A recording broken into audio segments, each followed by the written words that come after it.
ba nagsimula yung atake nila? Alalahanin nyo. Di ba? After ako nag-resign sa DepEd?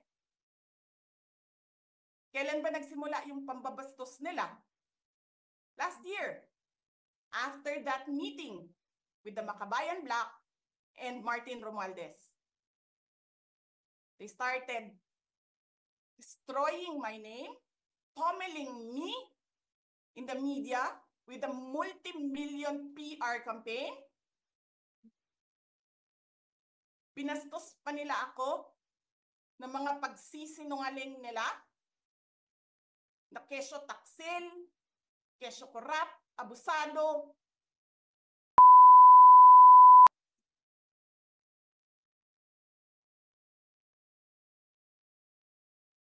Sino ang korap?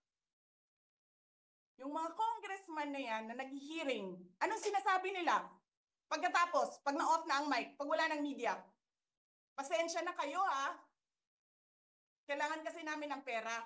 Mag-i-eleksyon na kasi. Pakisabi kay Sara ha. Hindi ko naman gusto tong ginagawa ko eh. Hindi mo pala gusto ginagawa mo eh. Bakit mo sinisira pangalan ko? Joel Chua.